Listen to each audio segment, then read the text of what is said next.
কী অবস্থা সবার? দেখো তো পেন্টিংটা কেমন? আমার কাছে তো খুবই ভালো লেগেছে। আর এটা আঁকানো একদমই সহজ। ফার্স্টে আমি 2টা ঘর আঁকিয়ে নিব অ্যান্ড তার জানালা দিয়ে দিব, তারপরে আমি রাস্তা দিব অ্যান্ড গাছপালা দিয়ে দিব। তারপর আসি রঙে।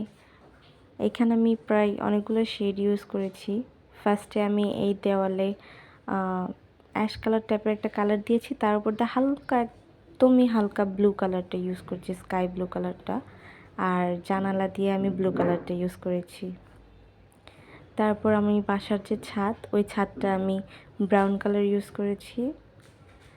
দেন আমি গাছপালাতে গ্রিনারি 2-3টা শেড ইউজ করেছি, হালকা থেকে ডার্ক। তো এটা আমি একবার হালকা করলাম, তারপর একটু ডার্ক করলাম, তারপর আর একটু ডার্ক করলাম। তো আমার গাছ আঁকানো শেষ, এখন আমি রাস্তা দিব। ফার্স্টে আমি ইয়েলো কালারটা ইউজ করেছি, তারপরে তার উপরতে আমি হালকা ব্রাউন কালারটা ইউজ করেছি। আর এই আশেপাশে ঘাসগুলো আমি হালকা গ্রিন ইউজ করেছি, তারপরে ঘাস দেওয়ার জন্য একটু ডার্ক গ্রিন ইউজ করেছি।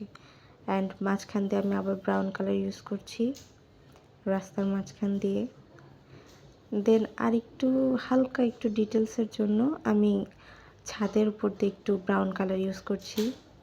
আমি বেশি একটা ডিটেলস দিতে পারি না, তাই আমি দিইও না। তারপরেও আমি হালকা করে একটু আউটলাইন করে দিলাম। আই হোপ তোমাদের ভালো লাগবে।